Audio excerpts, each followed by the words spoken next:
Thank you, ma'am, for allowing me to speak on India's strong, successful, and decisive Operation Sindoor.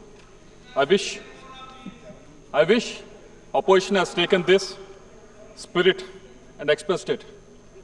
Ma'am, before I start my speech, let me quote from Kautilya's Ardhashastra. When a righteous king is attacked without a cause, he must retaliate with all his might to protect his people. These are the words from Ardhashastra. These are not just ancient wisdom. They are our responsibility today, responsibility to act, to lead, responsibility to defend. 22nd April 2025, in Pahalgam, Kashmir has seen what has happened, India has seen what has happened, world has seen what has happened. 26 civilians were killed, 20 others were injured. It was more than a violence. It was an assault on the soul of India. Tourists were held at gunpoint, asked about their religion. Based on that, they were shot dead. They were shot dead in front of their children. They were shot dead in front of their wives. This is not war, it was slaughter. Just 10 days before this has happened, I was there in Kashmir. Kashmir was thriving. Tourists were everywhere. For me to travel 30 kilometers, it took almost 1.5 hours. When I asked the driver, taxi driver, he was telling me, the last 4 years or so, the tourists were flocking into Kashmir and the economy was thriving. But this Pahalgam attack has changed everything overnight. And India, as Kautilya said, has responded. On May 7th, Operation Sindoor was not just a retaliation, it was a statement of restraint, a statement of precision, a statement of resolve. We did not act in anger, we acted in accuracy. We did not just act with emotion, but we acted with ethics. Our actions were grounded in Article 51 of the UN Charter, which guarantees the inherent right of self-defense when a nation is attacked. When the terror crosses borders, self-defense is not just a right, it becomes a duty. With Operation Sindoor, India has sent a very strong message. The message was very clear. India will wait, but India will never forget. This is not aggression, this is assertive deterrence. And behind it stood our armed forces, men and women of unmatched courage. They fought with discipline, precision, and honor. On behalf of a grateful nation, I salute our Army, Navy, Air Force, and Special Forces. Jai Hind to every woman, every uniform that stood between India and terror. This clarity of action, this moral assertiveness was possible because of the bold leadership of Prime Minister Narendra Modi ji. Under his leadership, India moved from reactive to resolute, from strategic silence to strategic sovereignty. We have seen it with Uri surgical strikes, we have seen it with Balakot air strikes. And under the watch of Raksha Mantri, Rajnath Singh ji, Operation Sindoor was executed with both tactical brilliance and moral clarity. Moral clarity is the need of the hour. India's defense is now not just strong, it was swift, it was smart, and it was surgical. But we didn't stop at the battlefield. We took the truth to the world. 7 delegations, 32 nations. I had the honor of representing India in Qatar, Ethiopia, South Africa, and Egypt. It was led by honorable member from the opposition side, Supriya Sule ji. The members in this delegation came from all political parties, but when we were overseas in this delegation, we were all talking in one voice. And what we witnessed there, when we went there, was not just diplomacy. We saw solidarity. The world stood with India, not in sympathy, but in shared conviction. They saw what we stand for and what Pakistan stands for. India has a thriving democracy, whereas on the other side, Pakistan is literally an army-owned state. It has not had a prime minister who has completed 5 years of term after their independence.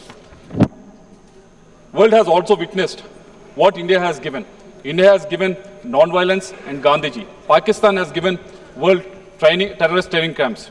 We have given refugee to Dalai Lama, and Pakistan has given refugee to Osama bin Laden. We exported teachers, technology, and trust. whereas Pakistan exported terror. The world understands this and it stood with us.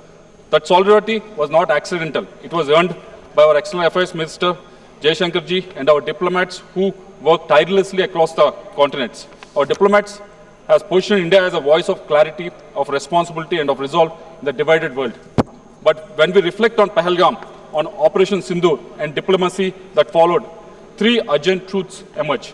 The first action point, it is time the United Nations defined terrorism. For over 30 years, India's proposed comprehensive convention on international terrorism has been ignored. It has taken so many lives. Let's not just debate about terror, let's start about defeating it. And a terrorist is not a freedom fighter, he has no religion, he has no political ideology. A terrorist is a terrorist. We call upon the government to lead a global campaign for this long overdue definition to give the world moral clarity and legal tools to act, because I believe only India can lead this campaign. Second action point,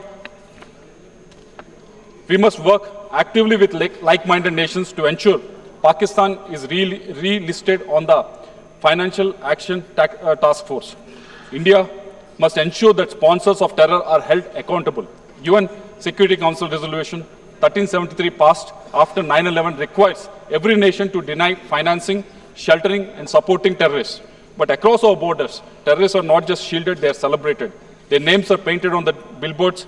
Their hate is shouted in public squares. Pakistan impunity has cost lives, Indian lives, global lives. We have gone across every country which has faced terror. Definitely in the terrorist activity, Pakistani fingerprint is very much visible. And the world can no longer look away. We call upon the government to use India's growing global influence to build a coalition for counter-terror finance and to ensure Pakistan duplicity is exposed and punished. And third action point, sovereignty is no longer just about land. It's not just about geography. It doesn't stop at the border. It flows through every policy, every innovation, every bite. It's about future readiness, digital, economic, energy-based, and more so importantly, defense. We have seen the example with regards to what's happening in Russia and Ukraine war. Both the countries are waging a war for a very long time, but now none of them are able to move an inch forward because technology is advancing so fast so that both the countries can really catch up. Yes, India has been the largest importer of defense in the world in 2014, but that has changed in the last 10 years. Now 60% of weapons and equipment are Indianized and domestically manufactured. But it's high time India creates a DARPA-style innovation agency, agile, autonomous, and outcome-driven to lead breakthroughs in defense tech mainly. Because in this era, technology is the new territory. If we don't climb it, someone else will. A sovereignty must be designed, coded, and manufactured in India. Example I want to give you is Marut. It was designed by HAL, first fighter jet designed and built in Asia outside the Soviet bloc in 1960s. It was there in India, a jet fighter which was designed and manufactured and delivered in India. It was in action. It has seen the action in 1971 Indo-Pak War also. But when it was there in 1960s, it should have actually gone in the right direction, wherein we should have had much better jet fighters. But somehow it has digressed and we are not able to deliver that. It's because unless we have a great vision, unless we have a strong leadership, it would not happen. So I request government to actually look at in a direction in such a way that this defense technology gets enough funding so that Indian manufacturing, Indian defense tech can be on par, because going forward, our sovereignty depends on how much and how well we can innovate, how much and how fast we can innovate in this country. Operation Sindoor showed what India can do in critical hours. Now let's show what we can do in transformational decades. Sovereignty is not just about the LOC, it's about labs, our code, our skies and our chips. Let's not just defend India, let us define the future. Not just power of strength, but a force of foresight.